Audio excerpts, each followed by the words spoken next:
Olá, pessoal. Aqui é a doutora Solange. Eu atuo na área da ginecologia e obstetrícia e hoje a gente vai para mais um bloco de questão nesse assunto, tá? Especificamente, a gente vai falar hoje mais na obstetrícia. O tema da aula de hoje é sobre fisiologia da gestação. A gente separou algumas questões para ajudar a gente a relembrar esse assunto, que às vezes acaba sendo um assunto um pouco mais difícil, com mais detalhes para a gente gravar, tá? Então, separamos algumas para a gente relembrar isso. Antes da gente ir para a primeira questão, eu quero relembrar algumas mudanças que acontecem de forma fisiológica no corpo da mulher durante a gestação, né? Trazer essa pincelada ajuda a gente a resolver as próximas questões. Então, separando por sistemas, a gente consegue perceber que vai acontecer inúmeras mudanças. Lá no trato gastrointestinal, devido ao aumento do nível de progesterona, acontece uma lentificação de todo o trato gastrointestinal. Então, a gente tem uma lentificação do esvaziamento gástrico, uma lentificação ali na motilidade intestinal, e isso vai trazer sintomas para a nossa paciente. Então, a paciente vai ter mais náusea, vômitos, existe também um relaxamento ali do esfíncter esofagiano inferior, com que faz que tenha mais virose, mais refluxo. A lentificação do trato gastrointestinal, a nível lá intestinal, traz mais constipação. Então, muitos desses sintomas bastante recorrentes no consultório, nos prontos atendimentos, principalmente ali no primeiro trimestre, na primeira metade da gestação, tá?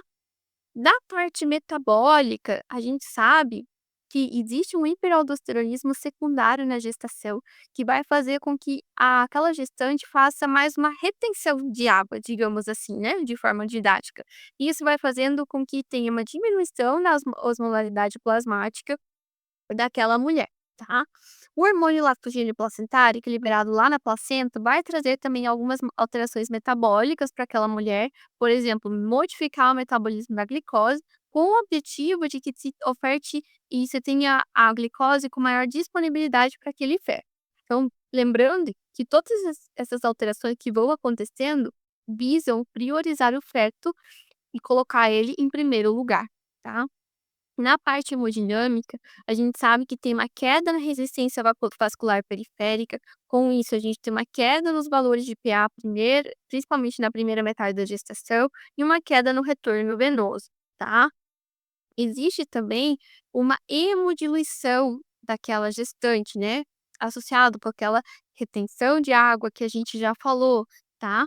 E isso faz com que aumente o débito cardíaco, aumente a pressão venosa e aumente a frequência cardíaca basal de forma fisiológica, em torno de 10 a 20 batimentos por minuto da frequência cardíaca basal daquela gestante, tá.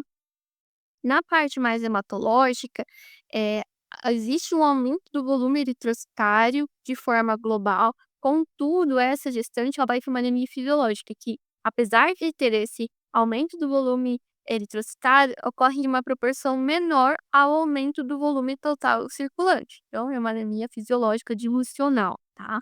Existe uma leucocitose e um estado de hipercoagulabilidade também, tá? Quando a gente olha para o sistema respiratório, a gestante ela tende a hiperventilar mais, aumentar a frequência respiratória dela, tá? Isso consequentemente diminui, aumenta o volume corrente total e diminui, o volume residual e a capacidade ali de pulmonar mais ali dessa gestante, tá? Como ela tá hiperventilando, ela tá jogando mais CO2 para fora, lembrando que CO2 é ácido, ela vai fazer uma alcalose respiratória compensada ali durante a gestação, tá.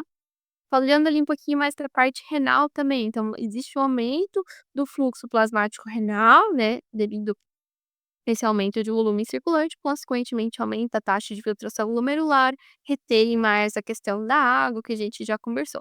Então, se a gente olhar para cada sistema durante toda a gestação, vão existir mudanças. Se a gente olhar para a pele daquela gestante, a gente tem a tendência a formar aquela linha, negra ali na região da linha alba. Se a gente olhar para as mamas, elas vão ficar mais turgis, aquela rede de Egger que a gente fala que aparece mais, a vascularização na região das mamas também vão ficar mais evidentes, tá. Então, em todos os sistemas vão acontecendo mudanças que são esperadas, que são fisiológicas na gestação, tá. Relembrado isso, vamos para tentar resolver as nossas questões, tá. Então a primeira questão diz assim: assinale a única alternativa que está incorreta quando consideramos as modificações que a gestação provoca no corpo da mulher. Então vamos buscar qual alternativa está errada. Alternativa A: em gestantes clinicamente saudáveis, a pressão arterial diminui até a metade da gravidez e então aumenta até valores similares ao antes da gestação. Verdadeiro. A gente já comentou isso, né? Porque a gente tem essa queda da resistência vascular periférica, a gente tem uma queda no valor da PA. Isso é mais visível nas primeiras 20 semanas de gestação. Depois não é que ela vai fazer um quadro hipertensivo, que isso aí é patológico, a gente precisa investigar. Mas existe um leve aumento daquele basal que ela mantinha na primeira metade a valores mais próximos do pré-gravídico, tá? Então, alternativa A é uma alternativa correta. Alternativa B: a dilatação do sistema coletor urinário por compressão extrínseca pelo útero gravídico e pelo complexo vascular ovariano dilatado ao nível do infundíbulo pélvico. Verdadeiro. Existe sim uma dilatação ali mais do sistema renal. Inclusive, esse sistema renal e ureter fica mais lentificado e isso contribui para o aumento de risco de ITU, principalmente ITU alta, durante a gestação, tá? Então, alternativa correta. Letra C. No período gravídico puerperal, a adenohipófise aumenta o seu volume pela hipertrofia das células lactróficas em decorrência da apojadura e início da lactação. Essa alternativa está errada, que responde à questão. Lembrando que a gente está procurando a alternativa errada, tá? Ocorre sim o aumento do volume da adenohipófise, mas isso não se deve à apojadura, mas sim à ação do estrogênio, tá? Por isso que ela aumenta, e não por em relação à apojadura. A apojadura, o início da lactação, são respostas à produção de prolactina, tá? Então, a alternativa tentou confundir o candidato ali, mas é uma alternativa falsa. Alternativa D. O crescimento do útero gravídico causa protrusão abdominal que desloca o centro de gravidade, que em conjunto com o afrouxamento dos ligamentos, leva a lordose exagerada. Verdadeiro. Então, existe uma mudança do eixo da que a mulher tem ali para manter o equilíbrio, digamos, de certa forma, por conta desse aumento do útero, tá? E isso faz com que tenha uma hiperlordose ali durante a gestação. Então, uma alternativa correta. Então, assim, a questão procurava a alternativa incorreta, ficou como alternativa C. Vamos para a próxima questão. A nossa próxima questão diz assim: assinale a alternativa correta em relação às modificações gravídicas sistêmicas. Vamos analisar elas e discutindo uma por uma. Alternativa A. A pressão arterial materna decresce no início da gravidez, sendo que a pressão arterial média e a pressão arterial diastólica terão seu nadir entre 16 a 20 semanas, né? Nadir, lembrando que significa o ponto mais baixo. Então, o momento em que fica mais baixo é durante a 20ª, a semana 16 e a semana 20, tá? Isso se deve devido que nesse momento acontece a segunda onda de invasão trofoblástica. Então, sim, é correto o que diz essa alternativa. A alternativa A é verdadeira e acaba respondendo a questão, tá? Mas vamos dar uma olhada nas outras. Alternativa B. A ventilação minuto menor determina a elevação do PaCO2 e PaO2, o que contribui para a acidose respiratória moderada, facilitando a troca gasosa placentária. Essa alternativa é falsa. Lembra que a gente discutiu sobre as mudanças ali da parte respiratória Então a gestante ela vai jogar mais CO2 para fora, então diminui o PaCO2 e não eleva, como diz a alternativa, tá. E isso leva a uma alcalose respiratória compensada, tá, e não acidose, como diz a alternativa. Letra C. A gravidez é um estado de hipercoagulabilidade, pois há queda na maior parte dos fatores de coagulação e incremento do sistema fibrinolítico. Errado. Existe um aumento dos fatores de coagulação e não queda, tá? Por isso existe a hipercoagulabilidade. Fazendo assim com que a alternativa C seja errada. Alternativa D. A elevação de ureia nitrogenada e da creatinina acontece porque a gestante experimenta redução da taxa de filtração glomerular? Errado. Lembra que a gente comentou? Existe um aumento na taxa de filtração glomerular, tá? Isso ocorre porque existe um aumento de todo o fluxo plasmático, aumenta o fluxo renal e, consequentemente, aumenta a taxa de filtração glomerular. Logo, existe uma redução nos níveis de ureia e de creatinina, tá? A alternativa correta dessa questão é a alternativa A. Vamos para a próxima questão. Então, vamos para a próxima questão, tá? A próxima questão diz assim: no antigo sítio de inserção placentário, formam-se as ligaduras denominadas. Essa questão quer cobrar algo bem teórico do candidato. É questão de nomenclatura mesmo, tá? Então, quando a gente tem a dequitação placentária, a gente tem, lembrando que a placenta ela vai estar aderida lá na decídua, né, que é o endométrio funcionante durante a gestação. Existem vasos maternos que nutrem e se interligam a essa placenta. Quando a gente tem a dequitação da placenta e a placenta sai, a gente tem uma contração uterina para o fechamento, colabamento desses vasos, para a gente não ter uma hemorragia pós-parto ali, tá? Tanto que a atonia uterina, ou seja, a falta de contração do útero, é uma das causas de atonia, eh, de hemorragia pós-parto, tá? E lá no local onde acontece essa contração do miométrio, a fechadura desses vasos, se deu-se um nome. E isso que a questão quer buscar, é saber se o candidato sabe, tá? Vamos ver as alternativas. Alternativa A, ligadura de Greenberg. Errado. Aqui ele quer confundir o candidato com o chamado período de Greenberg, ou que é o quarto período do parto, que é aquele período de 1 hora que acontece após a dequitação placentária. Não existem ligaduras de Greenberg, e sim o período de Greenberg, tá? Então, a alternativa A não responde a questão. Alternativa B, ligaduras vivas de Pinard. É essa mesmo que a questão queria saber se o candidato sabia, tá? Então, logo após ali a dequitação da placentária, a gente tem a contração uterina e forma essas chamadas ligaduras vivas de Pinard, que fazem essa homeostase ali local, tá? Então, essa alternativa B responde a questão. Alternativa C, ligaduras de Credé. Também não existe a ligadura de Credé, novamente a questão tentou confundir o candidato. E a alternativa D, a ligadura de Jacob-Dublin. Também não existem essas ligaduras de Jacob-Dublin. Tentou confundir com a manobra de Jacob-Dublin, que é a manobra que quem está auxiliando o parto consegue fazer para auxiliar ali na dequitação placentária. Então, a placenta ela vai vindo dequitando, seja que ela esteja ali de forma fisiológica ou quando a gente faz de forma controlada, com uma leve tração no cordão até ela vir.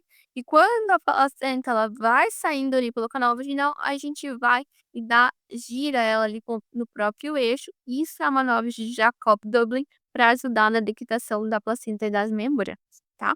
Então, assim, é algo mais teórico que o enunciado queria saber se o candidato estava ali ligado em algumas nomenclaturas mais específicas da obstetrícia. Então, ficou como alternativa correta a letra B. Vamos para a próxima questão. Para paciente que desconhece a data da última menstruação, o exame físico auxilia a calcular a idade gestacional. Assim, sabe-se que então, aqui o enunciado quer saber se o candidato vai conseguir fazer uma análise clínica de uma gestante para determinar e entender mais ou menos em que período da gestação ela está. Existem alguns marcos que a gente precisa saber e realmente é decorar mesmo para a gente conseguir ter isso na prática clínica. Então, ele sabe que por volta de 12 semanas a gente encontra o útero palpável ali perto da síntese púbica. tá? E mais ou menos com 20 semanas, a gente tem ele palpável ao nível de cicatriz umbilical. Então, são coisas que a gente grava, tá? A gente sabe que mais ou menos ali pela 8ª semana de gestação, o útero já vai estar o dobro do tamanho da daquele útero pré-concepcional também, tá. Então são algumas coisinhas que a gente precisa relembrar. Vamos dar uma olhada nas alternativas. Letra A, que sabe-se então que na 8ª semana o útero está o dobro do tamanho normal? Sim, né, acabei de comentar isso, então isso deixa a alternativa correta e é a resposta da questão, mas vamos dar uma olhada nas outras. Sabe-se que na 10ª semana o útero é palpável na altura da síntese púbica? Não, a gente comentou que é na semana número 12 que o útero vai estar palpável ali no nível da síntese púbica, tá? Letra C. Sabe-se que na 12ª semana o útero encontra-se próximo à cicatriz umbilical? Não, está próximo à síntese púbica. Vai estar na cicatriz umbilical por volta da 20ª semana, tá? Letra D. Sabe-se que na 16ª semana, o fundo do útero encontra-se na altura da cicatriz umbilical, de novo, é com 20 semanas. Então, com 3 conceitos, a gente conseguir resolver a questão, fica assim como correta a alternativa A, tá? Vamos para a próxima questão. São alterações dermatológicas fisiológicas do organismo materno, exceto. Então vamos falar um pouquinho de alterações dermatológicas? Eu dei um leve spoiler quando a gente estava comentando lá no início sobre as alterações, né, nos sistemas, ao longo do corpo da mulher. Mas o que que acontece de forma dermatológica? Existe a maior chance de aparecimento de estrias, tá? Principalmente, após a segunda metade da gestação, tá? Existe também a tendência a uma hiperpigmentação, principalmente naquelas gestantes de fototipo, de pele mais escura, tá? Isso acontece em resposta ao hormônio estimulante de melanócitos, tá? Que é produzido lá pela placenta, que com o estímulo da própria progesterona e do estrogênio, faz com que tenha pigmentação de algumas partes do corpo, como a linha alba, que forma a linha negra, lá aquela famosa linha mais escura que aparece no meio da barriga da mulher, tá? Existe mais chance de aparecimento de cloasma, né, de melasma, ali principalmente em face, pescoço, né, que são aquelas manchas pardas, irregulares, de diferentes tamanhos, tá? Existe mais, eh, de forma frequente, principalmente naquela de fototipo mais escuro que eu tinha comentado, o escurecimento da auréola, o escurecimento da região vulvar. Então são coisas que vão acontecendo durante a gestação e às vezes as pacientes ficam preocupadas quando isso acontece e procuram a gente para entender o que está acontecendo e é importante que a gente saiba que isso acontece de forma fisiológica, tá? Então vamos dar uma olhada nas alternativas. Lembrando que a questão busca a incorreta, né? Coloca como exceto. Alternativa A. Acontece cloasma, que hipermentação da fase? Sim, isso acontece, a gente acabou de comentar. Letra B. Aparecimento de varizes vulvares telangiectasias também acontece. Então lembre que durante a gestação a gente tem mais estase venosa, né, a gente tem redução do retorno venoso, então aumenta a chance de formação de varizes, né, tanto em membros inferiores, vulvares, pélvicas, hemorroidas, tá? E telangiectasias também, então alternativa B correta. Alternativa C, crescimento de pelos em fase em lanugem também acontece em resposta aos hormônios que a gente já comentou, tá? Alternativa D, eritema palmar no vestíbulo e na vagina também fazem parte de alterações fisiológicas na gestação. E a alternativa E, aparecimento de tubérculos de Morgane. Errado. Aqui a questão foi um pouco sacana, querendo confundir o candidato com as glândulas de Montgomery, que são aquelas glândulas que a gente tem ali na região dos mamilos, que eles ficam mais hipertrofiados durante a gestação. São chamados de glândula de Montgomery e não os tubérculos de Morgane. Então, por isso, fica como alternativa errada a letra E, tá? E vamos para a nossa última questão desse bloco, tá? Que diz assim: são modificações que a gravidez ocasiona no organismo materno, exceto. Vamos analisar as alternativas. Alternativa A: aumento da volemia circulante com desproporção entre plasmas e massas, ocasionando anemia fisiológica. Verdadeiro. Então, a gente já comentou anteriormente que existe sim um aumento do volume eritrocitário de forma global, mas aumenta mais o plasma. Então, proporcionalmente, a gente faz uma anemia dilucional, uma anemia fisiológica. Alternativa B. Incremento do débito cardíaco decorrente da necessidade de perfusão do útero gravído. Sim, então aumenta o volume total circulante, aumenta o débito cardíaco, tudo em prol desse útero que precisa de mais suprimento sanguíneo e desse feto que precisa se desenvolver, tá? Então B também é correto, não responde a questão, né? A alternativa C.